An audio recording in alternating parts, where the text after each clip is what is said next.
Hi friends, welcome to my channel. Brahmadi serial upcoming ఎపిసోడ్లో ఏం జరగబోతుందో ఈరోజు మనం ఇప్పుడు చూసి క్లియర్గా తెలుసుకునేద్దాం. దానికంటే ముందు ఫస్ట్ టైం కనుక మా ఛానల్ని చూస్తున్నట్లయితే మా ఛానల్ని సబ్స్క్రైబ్ చేసుకోండి. అలానే పక్కన ఉన్న గంట సింబల్ కూడా క్లిక్ చేసేయండి.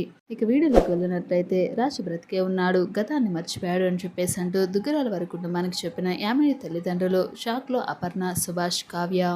ఎందుకు అసలు సీరియల్లో ఏం జరిగింది, అసలు యామిని తల్లిదండ్రులు దుగ్గిరాల కుటుంబాన్ని ఎలా కలిశారు, మరి రాజ్ చనిపోలేదు, బ్రతికే ఉన్నాడు, గతాన్ని మర్చిపోయి తన కూతురు దగ్గర ఉన్నాడు అని అసలు నిజాన్ని చెప్పడంతో కావ్య ఏం చేయబోతుంది? యామిని దగ్గర నుంచి రాజ్ని తిరిగి మళ్ళీ తన ఇంటికి తీసుకొని వస్తుందా, గతం మర్చిపోయిన రాజ్కి గతం గుర్తొచ్చేలాగా చేస్తుందా? అసలు సీరియల్లో ఇదెలా జరుగుతుందో కనుక మీరు తెలుసుకోవాలి అనుకుంటే ఈ వీడియోని ఎక్కడ స్కిప్ చేయకుండా ఎండింగ్ వరకు చూసేయండి. అప్పుడే మీకు క్లియర్గా అర్థమవుతుంది. అలానే మా వీడియోని ఇప్పటివరకు కనుక లైక్ చేయనట్లయితే వెంటనే ఒక లైక్ చేసేయండి. సరేనండి, సీరియల్ ఏం జరగబోతుందో చూసి తెలుసుకుందాం. ఇక మొత్తం మీద సీరియల్లో కనుక చూసుకున్నట్లయితే రాజ్ కావ్యలకి ఇద్దరికి కూడా యాక్సిడెంట్ జరగడంతో ప్రాణాపాయ స్థితిలో నుంచి ఇద్దరు కూడా బయటపడతారు. కాకపోతే రాజ్ కావ్య ఇద్దరు కూడా వేరే చోట ఉంటారు. ఇక మరోవైపు రాజ్ గతం మర్చిపోవడంతో తనకు చాలా హ్యాపీగా ఉందని అని చెప్పేసి అంటూ యామిని అయితే తన తల్లిదండ్రులతో మాట్లాడుతుంది. ఇక రాజ్ గతాన్ని మర్చిపోయి ఇలా ఒంటరిగా ఉన్నాడు కదా, కావ్య నుంచి దూరం అయిపోయాడు కదా, నువ్వు చేస్తున్నది కరెక్టేనా అని చెప్పేసి అంటూ యామిని మాటలకు తల్లిదండ్రులు ఇద్దరు కూడా ఒక్కసారిగా షాక్ అవుతారు. నా ప్రేమను నాకు తిరిగి ఇవ్వడానికి రాజు నా దగ్గరకు చేశాడు అని చెప్పేసి అంటూ యామిని మాట్లాడుతుంది. రాజు ఎక్కడో ఒక చోట బ్రతికే ఉంటాడు, నువ్వేం కంగారు పడొద్దు అని చెప్పేసి అంటూ మరోవైపు కావ్యకైతే ధైర్యం చెప్తూ ఉంటుంది ఇందిరా. ఈ యాక్సిడెంట్ స్పాట్కి వెళ్ళొచ్చినప్పటి నుంచి కూడా కళ్యాణ్ తనలో తానే చాలా కుమిలిపోతున్నాడు. వారిద్దరూ కూడా ఏదో దాస్తున్నారు అని చెప్పేసాడు. దాని లక్ష్మి అయితే అప్పు కళ్యాణ్ ఇద్దరిని కూడా చూసి అందరితో కూడా చెప్తూ ఉంటుంది. ఈ ఒక్క షర్ట్ వల్ల రాజ్ చనిపోయాడని ఎలా అనుకోమంటారు, అప్పు నువ్వే చెప్పు అని చెప్పేసాడు. అప్పును పట్టుకుని అపర్ణ అయితే చాలా బాధపడుతూ ఎమోషనల్ అయిపోతూ ఏడుస్తూ ఉంటుంది. కావ్య ప్రాణాలతోనే ఉన్నప్పుడు మరి అల్లుడు గారు కూడా అదే కారులో ఉండాలి కదా, ఆయన కూడా బ్రతికే ఉండాలి కదా అని చెప్పేసి అంటూ కనకం అడగడంతో బావ మన కుటుంబానికి దేవుడు, కానీ ఆ దేవుడు ఆ దేవుడి దగ్గరికి వెళ్ళిపోయాడు, బావ తిరిగి రాడు అని చెప్పేసి అంటూ అప్పు అనడంతో అందరూ కూడా షాక్ అయిపోతారు. అందరూ కూడా నన్ను క్షమించి అక్క దగ్గర నేను పూర్తి నిజం చెప్పలేకపోయాను, కావంటేనే రాజ్ చేయను ఉంగరాలను ఇస్తుంది అప్పు, నిజం తెలిస్తే కావ్య ప్రాణాలతో ఉంటుందని ఏడుస్తుంది కనకం. అలా రాజ్ లేడు అని చెప్పేసి అంటూ కుటుంబం మొత్తం కూడా చాలా బాధపడుతూ ఉంటారు. ఇదంతా కూడా కిల్లర్ అయితే చూస్తాడు. ఇక్కడ ఏం జరుగుతుందో తెలియక యామిని తండ్రి అయితే చాలా టెన్షన్ పడతాడు. ఇంతలో ఆ వ్యక్తి వచ్చి రాజ్ సార్ వస్తువులన్నీ కూడా పోలీసులకు దొరికేలాగా చేశాను మేడం. పోలీసులు ఇటు దుగ్గిరాల వారి కుటుంబం అందరూ కూడా రాజ్ సార్ చనిపోయాడు అని చెప్పేసి నమ్ముతున్నారని చెప్పేసి అంటే ఆ కిల్లర్ అయితే యామినికి చెప్పి అక్కడి నుంచి వెళ్ళిపోతాడు. ప్రపంచం దృష్టిలో రాజ్ లేడు, ఇక నుంచి రాజ్ రామ్ గా మారిపోతున్నాడు అని చెప్పేసాడు తన తల్లిదండ్రులతో చెప్తుంది యామిని. ఇక ఇంతలో యామిని రాజ్ దగ్గరకు వెళ్ళి, బావా నువ్వు మళ్ళీ నా దగ్గరకు వచ్చావా, అసలు నాకు దక్కుతావా లేదు అని చెప్పేసి నేను ఎంతగానో బాధపడ్డాను, మళ్ళీ నా కోసం వచ్చావా అని చెప్పేసి అంటూ యామిని మాట్లాడటంతో యామిని మాటలకు రాజ్ అయితే ఒక్కసారిగా షాక్ అయిపోతాడు. నువ్వెవరు అని చెప్పేసి అంటూ ప్రశ్నిస్తాడు. ఇంతలో యామిని షాక్ అయిపోతుంది. ఆ వెంటనే తన తల్లిదండ్రులను డాక్టర్ ని పిలిపించే డ్రామా అయితే స్టార్ట్ చేస్తుంది. యాక్సిడెంట్ లో గతాన్ని మర్చిపోయాడని, పేషెంట్ ని ఎక్కువగా డిస్టర్బ్ చేస్తే నరాలు చెట్లు పోతాయని డాక్టర్ చెప్తాడు. ఇక అతని కుటుంబం భార్యకు నువ్వు అన్యాయం చేస్తున్నావు అని చెప్పేసి మరోవైపు యామిని తండ్రి అయితే యామిని మీద చాలా మండిపడతాడు.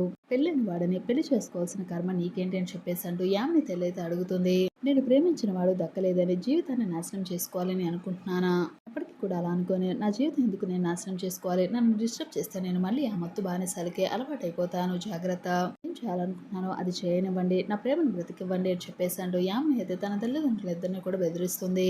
ఇక రాజ్ నా మేనత్త కొడుకని, చిన్నప్పుడు అతని అమ్మా నాన్నలు పోవడంతో మీరే పెంచి పెద్ద చేసి చదివించారని, నన్ను ఇచ్చి పెళ్లి చేయాలనుకుంటున్నారని, కాకపోతే ఇంతలో సడన్ గా యాక్సిడెంట్ అయిందని రాజ్ తో చెప్పి నటించాలని తన తల్లిదండ్రులతో అంటుంది. నేను రాసిన స్క్రిప్ట్ లో మీరందరూ కూడా పాత్రధారులు అని చెప్పేసి అంటూ చెప్పింది చేస్తే చాలు, ఇంకేమీ చేయని అవసరం లేదని చెప్పేసి అంటూ యామిని తన తల్లిదండ్రులు ఇద్దరిని కూడా బెదిరిస్తుంది. యామిని తీరుతో ఏం చేయాలో తెలియక తల్లిదండ్రులు ఇద్దరు కూడా చాలా బాధపడతారు. ఇందులో పక్కనే ఉన్న కనకం కూడా కూర్చొని ఏడుస్తుంది. యామిని ఇష్టానికి వ్యతిరేకంగా ఏం మాట్లాడినా మళ్ళీ మొదలుకు వస్తుందని చెప్పేసి అంటూ యామిని తల్లి వైదేహి మళ్ళీ అక్కడ చూసినట్లుగా ఉందని, ఏదో సమస్యలో ఉన్నట్లుగా ఉన్నారని చెప్పేసి అడుగుతుంది కనకం. 2 రోజులు మేము ఇక్కడే ఉన్నామని, అందుకే తెలిసిన వాళ్ళ కనిపిస్తున్నారని చెప్పేసి అంటుంది వైదేహి. మాకు కాబోయే ఆల్రెడీ యాక్సిడెంట్ అయ్యింది, గతం మర్చిపోయాడని, సరే మా అమ్మాయి అతన్ని పెళ్లి చేసుకుంటానంటుందని చెప్పేసాడు వైదేహి చెప్పడంతో అయినా ఒకరిని అతనే తన భర్త అని నిర్ణయించుకున్నాక ఏ అమ్మాయి మనసు కూడా అంత సులువుగా కాదనుకోలేదు. ఈ అమ్మాయి చెప్పినట్లుగానే మీ అమ్మాయికి అబ్బాయినిచ్చి పెళ్లి చేయండి అని చెప్పేసి కనకం అయితే చెప్తుంది. ఇప్పటిదాకా మేము డైనమాలో ఉండిపోయాము, కానీ ఇప్పుడు మీరు చెప్పిన తర్వాత మా అమ్మాయి ఇష్ట ప్రకారంగానే మేము చేస్తాము, మంచిది అనిపిస్తుంది. చాలా థ్యాంక్స్ అండి అని చెప్పేసాడు. యామిని తండ్రి మాట్లాడతాడు. సరే అని చెప్పేసి అక్కడి నుంచి యామిని తల్లిదండ్రులు ఇద్దరు కూడా రాజ్ దగ్గరికి అయితే వెళ్ళిపోతారు. ఇక మరోవైపు యాక్సిడెంట్ జరిగిన చోట సరిగ్గా వెతికారా, బావగారు కనిపించలేదని చెప్పేసాడు. అప్పుని ప్రశ్నిస్తుంది కావ్య. ఇంతమంది ఉండి కూడా మీరు అసలు ఎందుకు ఇలా చేస్తున్నారు, కనీసం ఒక్కళ్ళు మీరు కనిపెట్టలేకపోయారా, మీ కదలలేని స్థితిలో లేను కదా, బాగానే ఉన్నాను, ముందు మీ బావగారు ఎక్కడున్నారో ఆయన కనిపెట్టండి అని అంటూ కావ్య అయితే అప్పు మీద చాలా సీరియస్ అవుతుంది. అప్పు అయితే చూడక పోలీసులు అలానే సెర్చ్ టీం మొత్తం కూడా ప్లేస్ గాలించినా సరే ఎక్కడ కూడా బావగారు ఆచూకీ దొరకలేదని చెప్పేసాడు. అప్పు చాలా బాధపడుతూ కావ్యకైతే చెప్తుంది, నా కొడుకు ఉన్నాడో లేకపోతే వాడు లేడో, నేను అసలు ఈ విషయాన్ని నేను అసలు జీర్ణించుకోలేకపోతున్నాను, నాకు అసలు బ్రతకాలో లేదో కూడా నాకే అర్థం కావడం లేదు, నా కొడుకు నాకు కావాలని చెప్పేసాడు. అపర్ణ అయితే చాలా ఎమోషనల్ అయిపోతుంది. పక్కన ఉన్న ఇందిరాదేవికి అయితే చూడు అపర్ణ, నువ్వే ధైర్యం తెచ్చుకోవాలి, కానీ నీ కోడల పరిస్థితి చూడు, కొడుకు లేడు, అలానే నీకు ధైర్యం చెప్పడానికి నీ భర్త పక్కనే ఉన్నాడు, మరి ఆ పిచ్చిదానికి ఎవరున్నారు చెప్పు, నువ్వే తోడుగా నిలబడాలి కదా, తనకు నువ్వే ధైర్యం చెప్పాలి అని చెప్పేసాడు. కావ్యకైతే ధైర్యం చెప్తారు. తర్వాత అయితే కావ్య ఆరోగ్య పరిస్థితి బాగుపడడంతో ఇక వెంటనే డాక్టర్ అయితే డిశ్చార్జ్ చేయడంతో కావ్యను తీసుకుని దిగురాల గారి కుటుంబం ఇంటికైతే వస్తారు. ఇంట్లో వాళ్ళందరూ కూడా రాజ్ లేడు, చనిపోయాడు, ఎప్పటికి తిరిగి రారు అని చెప్పేసాడు. అందరూ కూడా నమ్ముతారు. కానీ కావ్య మాత్రం చాలా బలంగా నిలబడుతుంది. భర్త ఎక్కడైనా సరే క్షేమంగానే ఉన్నారు, ఆయన ఎప్పటికైనా సరే నా కోసం తిరిగి వస్తారు, నమ్మకం నాకుంది, ఆయన నేను ఎలాగైనా తీసుకుని వస్తానని చెప్పేసాడు. సంకల్పంతో కావ్య అయితే ఎలాగైనా రాజును తీసుకొచ్చే ప్రయత్నంలో అయితే ఉంటుంది. అలా కొన్ని రోజులు అయితే గడుస్తాయి. రాజ్ లేడు, ఎప్పటికీ తిరిగి రాడు అని చెప్పేసి అందరూ చాలా బాధపడతారు. ఇక కర్మకాండలు జరిపించాలి, ఎలాగైనా సరే ఆలస్యం చేస్తే కుటుంబానికి అరిష్టం అని చెప్పేసాడు. పంతులు గారి ద్వారా తెలుసుకుని ఇంద్రాదేవి అయితే ఆ కార్యక్రమం జరిపించాలనుకుంటుంది. కానీ కావ్య మాత్రం అస్సలు ఒప్పుకోదు. పంతులు గారిని అపర్ణ అయితే ఇంటికి పిలిపిస్తుంది. కర్మకాండలు జరిపించడానికి కావలసిన వస్తువులన్నీ కూడా చెప్పడంతో ఇక వెంటనే సుభాష్ అయితే పంతులు గారి దగ్గర నుంచి లిస్ట్ తీసుకుని అవన్నీ కూడా తీసుకొద్దామని చెప్పేసాడు. మార్కెట్ కి అయితే బయలుదేరతాడు. అలా మార్కెట్ కి వెళ్తే సుభాష్ అయితే ఎలానో ఆలోచిస్తూ ఉంటాడు. నా కొడుకు లేడు, అసలు వాడు రాడు అంటేనే ఆలోచన తలుచుకుంటేనే నాకు చాలా భయంగా ఉంది, అసలు తట్టుకోలేకపోతున్నాను, ఎక్కడున్నావు రాజ్, ఎలా ఉన్నావు, నిజంగానే చనిపోయావా లేకపోతే ఏంటిది, నాకు అసలు ఏమీ తెలియడం లేదు అని చెప్పేసాడు. రాజ్ గురించి తలుచుకుంటూ సుభాష్ అయితే చాలా బాధపడుతూ అలా రోడ్డు మీద నడుచుకుంటూ వెళ్తాడు. ఇందులో ఎదురుగా ఒక లారీ అయితే వస్తుంది. లారీ వస్తున్న సంగతి సుభాష్ అయితే చూసుకోవడం, స్పీడ్ గా వస్తున్న లారీ సుభాష్ ని గుద్దే ప్రయత్నంలో ఇక యామిని తండ్రి అక్కడికి వచ్చి సుభాష్ అయితే పక్కకు లాగి సుభాష్ అయితే సేవ్ చేస్తాడు. వెంటనే యామిని తండ్రి, ఎర్ర సుభాష్ బాగున్నావా, ఏంటిది అసలు ఇంత డైనమాలో ఉండి ఇంత పరిజ్ఞానంగా నడుస్తున్నావేంటి, ఎదురుగా ఏ వెహికల్ వస్తుందో చూసుకున్న పని లేదా, ఆస్తి ఉంది, అలానే కోటీశ్వరుడు నువ్వు, అలాంటిది నువ్వు ఇలా ఒంటరిగా రోడ్డు మీద నడుచుకుని వెళ్తున్నావేంటి, ఏమైందిరా నీకు, ఇలా ఉన్నావేంటి అని చెప్పేసాడు. అతను మాట్లాడటంతో ఏం చెప్పమంటావురా, నా కొడుకు చేతికి అందని కొడుకు కళ్ళారా చనిపోయాడు అంటే అది ఎలా తట్టుకోమంటావు, మనవరాలు ముచ్చట తీరకుండానే నా కొడుకు ఈ లోకాన్ని వదిలేసి దేవుడి దగ్గరికి వెళ్ళిపోయాడు, మొత్తం కూడా నా కొడుకు చనిపోయారు అని చెప్పేసి అనుకుంటున్నారు, నా కోడలు మాత్రం అసలు నమ్మడం లేదు, కర్మకాండలు జరిపించాలి లేకపోతే కుటుంబానికి అరిష్టం అని చెప్పేసి అంటూ పంతులు గారు చెప్పడంతో ఆ సరుకులు తీసుకొద్దామని నేను ఇలా బజార్కు వచ్చాను, నా కొడుకు గురించి ఆలోచిస్తూ నా మనసు ఎక్కడుందో కూడా నాకే తెలియడం లేదు. సుభాష్ అయితే రాజ్ కావలికి జరిగిన యాక్సిడెంట్ గురించి చెప్పడంతో ఆ మాటలు విన్న యామిని తండ్రితో ఒక్కసారిగా షాక్ అయిపోతాడు. అంటే యామిని దగ్గర ఉన్న రాజ్ సుభాష్ కొడుకేనా అని చెప్పేసాడు. తన మనసులో ఆలోచిస్తాడు. యామిని ప్రేమించిన వ్యక్తి రాజ్